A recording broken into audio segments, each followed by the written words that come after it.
What if your greatest wish became your worst nightmare? Eze was a simple man with a burning desire for wealth and success.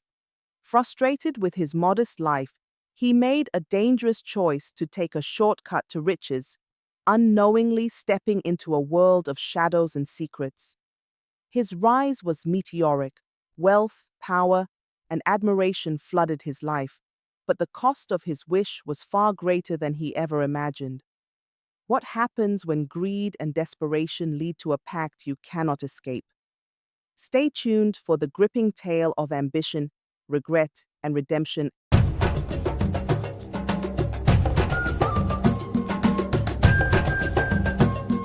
Eze was a young man with dreams far bigger than his modest life in the bustling village of Nwakoma. Born into a family of farmers, he despised the daily grind of tilling the soil and harvesting crops. He often looked at his worn-out hands and wondered why some were born into wealth while others had to scrape by. The sight of Chief Obiora's sprawling mansion on the hill filled him with envy. "Why should I suffer when others enjoy luxury?" he would mutter to himself. As the new year approached, Eze grew increasingly frustrated. While others celebrated with joy and gratitude for the year gone by, Eze sulked, consumed by his desire for a better life. On New Year's Eve, as the village lit up with laughter and fireworks, Eze wandered into the forest, seeking solitude. He sat on a fallen tree, staring at the moonlit sky, and voiced his frustration. "I am tired of struggling. I want wealth. I want success, no matter the cost." His words echoed through the quiet forest, but unbeknownst to him, they had reached ears that should never have heard them. As the wind rustled the leaves, an old man emerged from the shadows. His appearance was striking. His robes were simple, yet his piercing eyes seemed to see right through Eze. "You seek wealth?" the old man asked, his voice calm but commanding. Startled, Eze jumped to his feet. "Who are you?" he asked, his heart pounding. The old man smiled faintly. "I am a guide for those who desire more from life. I heard your plea and can help you achieve your dreams." Eze hesitated, his curiosity battling with fear. "How can you help me? I have no land, no skills, nothing to offer."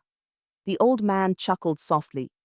"You have something far more valuable than land or skills: your will. If you are ready to commit to the path, wealth and success will be yours. But be warned, the path is not easy, and the cost may be greater than you imagine." Eze's desperation overpowered his caution. "What must I do?" he asked. The old man handed him a small, intricately carved box. "Inside this box are instructions for a ritual. Follow them exactly as written, and you will find the wealth you seek. But remember, once you begin, there is no turning back." Before Eze could ask more questions, the old man disappeared into the darkness, leaving Eze alone with the box. Curiosity burned within him as he rushed home, locking himself in his room.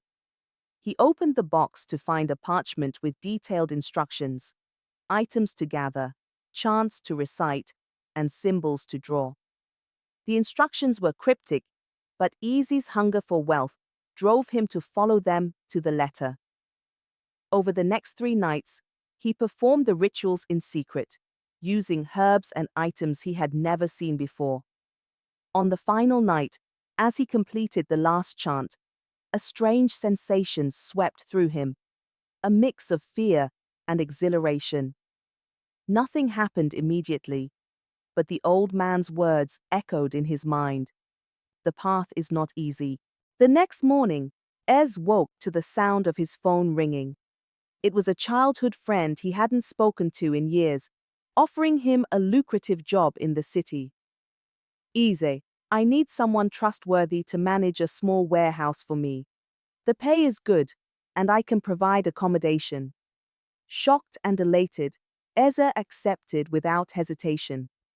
Within days, he left Nwokoma, arriving in the bustling city where his new life began. The job was simple, but paid far more than anything he had ever earned. As he quickly learned the ropes, earning his boss's trust and receiving bonuses for his hard work. With money flowing in, Ez upgraded his lifestyle. He rented a better apartment, bought fashionable clothes, and began attending social events where he mingled with influential people. Opportunities seemed to come his way effortlessly: contracts, investments, and partnerships.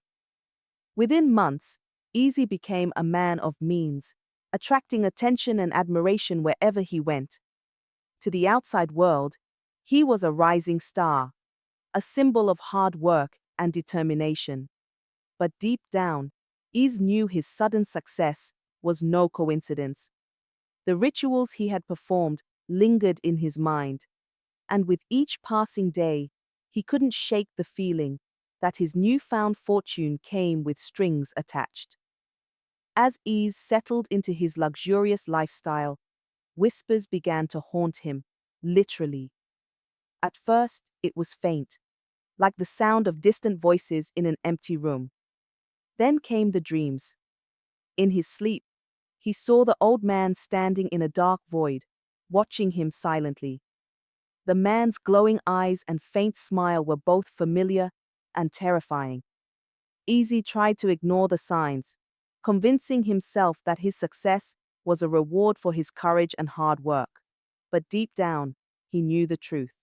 The price for his wish was yet to be revealed. Easy's life in the city continued to blossom, and he seemed unstoppable.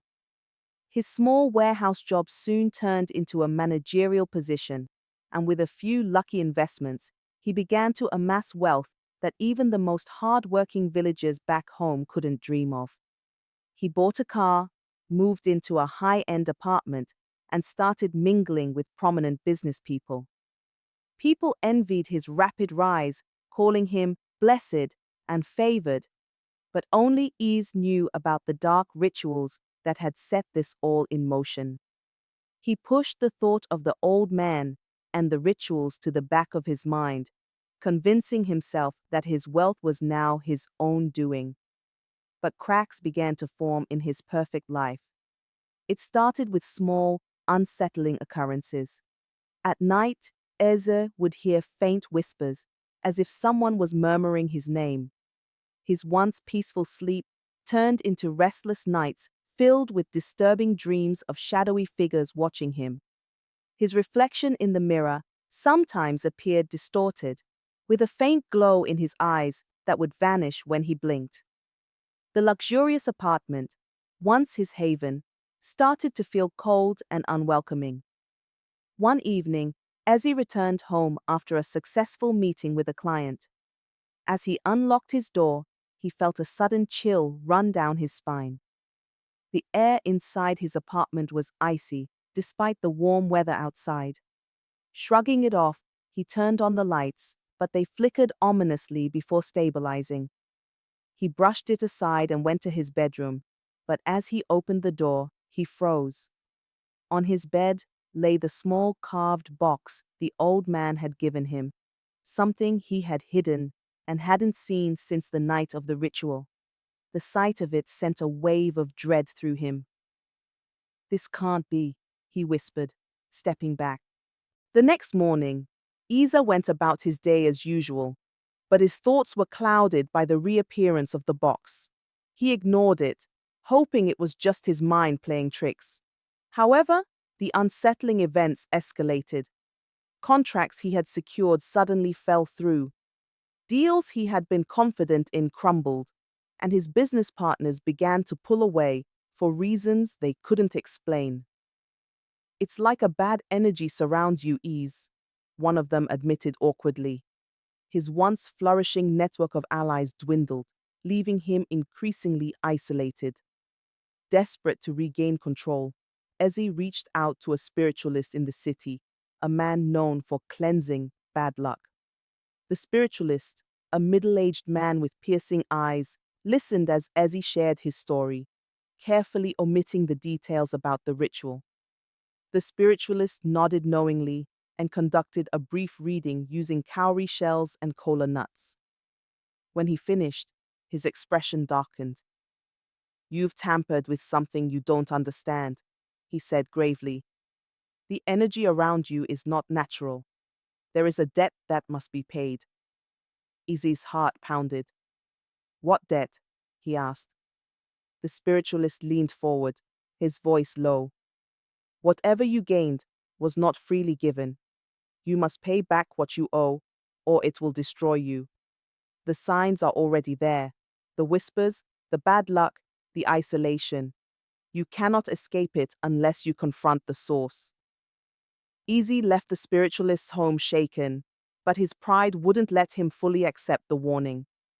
He convinced himself that his struggles were temporary, and with enough effort, he could overcome them. Yet, the sense of unease grew stronger, and the whispers became louder. One night, unable to bear the tension any longer, Easy confronted the carved box. He opened it with trembling hands, hoping for answers. Inside was a single slip of paper, with words scrawled in an ancient, almost unreadable script. "The path to wealth is paved with sacrifices. The more you hold on, the more you must lose." As he read the words, the room grew colder, and the shadows in the corners seemed to move. Easy slammed the box shut, his heart racing. "No," he whispered to himself. "I won't lose everything. I've worked too hard for this." But the words haunted him, and as the days passed, Ease began to notice the cost of his wish. His health started to decline. He often felt weak and fatigued, despite doing little physical work. His relationships, both personal and professional, continued to crumble. Even his car, a symbol of his success, broke down repeatedly, leaving him stranded and humiliated. The whispers grew louder, no longer confined to the nights. In broad daylight, he would hear his name called out, only to find no one there. It became clear to Ease that his wealth, no matter how lavish, was cursed. As Eze sat in his once prized apartment, surrounded by luxury but filled with dread, he realized that the cost of his wish was more than he could bear. He thought of the old man's warning. Once you begin, there is no turning back. Yet, a glimmer of hope lingered.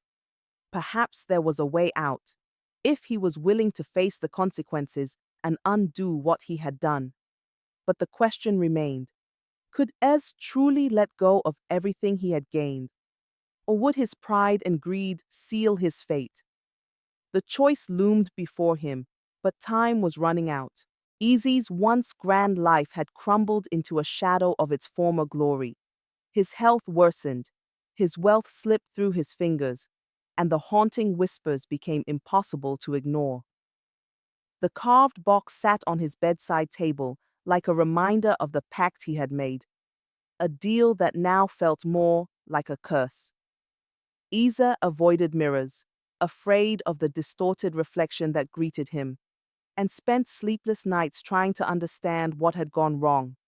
His isolation deepened, as even his closest associates distanced themselves, claiming they felt off in his presence. Isa, once the envy of the village and the city, was now a man surrounded by luxury but drowning in fear. Desperate for answers, Isa decided to confront the spiritualist once more. This time, he laid bare the truth about the ritual and the old man's warning. The spiritualist listened, his expression growing more grim with every detail. When Isa finished, the spiritualist sighed heavily. "You sought what was not meant to be yours," he said. "You called upon forces you didn't understand. The only way to break this curse is to renounce everything, your wealth, your status, and even your pride. Are you prepared to start from nothing?" Easy's heart sank. The thought of losing everything terrified him, but the weight of his torment was unbearable. "What must I do?" he asked, his voice trembling. The spiritualist handed him a bundle of herbs and a small vial of oil. Perform this cleansing ritual. Burn the herbs, use the oil to anoint your home, and speak the words of renunciation. But remember, the forces you invoked will not let you go easily. You must be steadfast. That night, Easy prepared for the ritual, his hands shaking as he arranged the herbs and lit them. As the smoke filled the room, the whispers grew louder, becoming guttural voices that taunted him. Shadows danced on the walls, and the room grew icy cold. Still, Easy pressed on, reciting the words the spiritualist had given him. I renounce the wealth gained through deceit. I return what is not mine. I choose peace over greed. Suddenly, the room plunged into darkness. The carved box flew open and the shadowy figure of the old man emerged, his glowing eyes burning with fury. Do you think you can walk away from our deal? The old man hissed, his voice echoing like thunder. Ezra stood his ground, trembling but resolute. I don't want this anymore. Take it all back, he shouted. The old man laughed menacingly. Very well, but you will pay for your defiance. With a deafening roar, the old man vanished, and Easy collapsed to the floor. When he woke the next morning, his apartment was bare. The luxurious furniture, expensive clothes, and everything he had gained were gone. Even the bank accounts he once boasted about were empty. All that remained were his old, tattered clothes from the village and a single note on the floor. Your debt is cleared. Ezra returned to the village with nothing but the clothes on his back. The villagers, though surprised by his downfall, welcomed him warmly. His brother, Chidi, embraced him tightly. We've missed you, Chidi said. It's good to have you back. Humbled and grateful, Ezzy began working on the family farm again. The work was hard, but for the first time in years, his heart felt light. The whispers were gone, and so was the dread that had haunted him. Eze learned to find joy in the simple things, watching the crops grow, sharing meals with his family, and reconnecting with the villagers. He often visited the spiritualists, seeking wisdom and guidance. Wealth earned without integrity is a burden, the spiritualist reminded him. True peace comes from honest labor and gratitude for life's blessings. Though Eze had lost everything, he gained something far more valuable: freedom from the chains of greed and a renewed sense of purpose. But he knew that the lessons of his past would remain with him forever, a reminder that shortcuts to success often lead to destruction. As the new year approached, Eze looked at the stars and made a humble wish. Grant me strength to work hard, patience to wait for blessings, and wisdom to cherish what truly matters. With that, he embraced the dawn of a new chapter, ready to rebuild his life with integrity. Easy's return to the village marked the beginning of a new chapter, but his struggles were far from over. Without the wealth he once flaunted, he had to start from scratch. The villagers, though welcoming, whispered about his fall from grace. Some speculated that his riches were cursed, others simply believed he had squandered his fortune. Ezra chose to ignore the gossip and focused on rebuilding his life, working alongside his family on their small farm. Each day was a reminder of how much he had lost, but also of how much he had gained, a sense of peace and a second chance. As the years went by, Easy rebuilt his life. Though he never regained the wealth he once had, he found something far more precious: contentment. The land he worked with his family yielded abundant harvests, and he became a respected member of the community, known for his generosity and wisdom. As the new year approached once again, Ease gathered with his family and the villagers to celebrate. The laughter and warmth of the community filled the air, reminding him of what truly mattered. Looking up at the stars, he whispered a simple prayer. Thank you for giving me another chance. And so, Eze learned the hardest lesson of all. True wealth lies not in riches, but in peace and integrity. His journey from greed to redemption is a powerful reminder that shortcuts to success often lead to destruction. Let this story inspire you to cherish hard work, patience, and the love of those around you. If this tale moved you, don't forget to like, share your thoughts in the comments, and subscribe for more captivating African stories filled with wisdom and lessons. Thank you for watching, and may your new year be filled with peace, purpose, and true prosperity.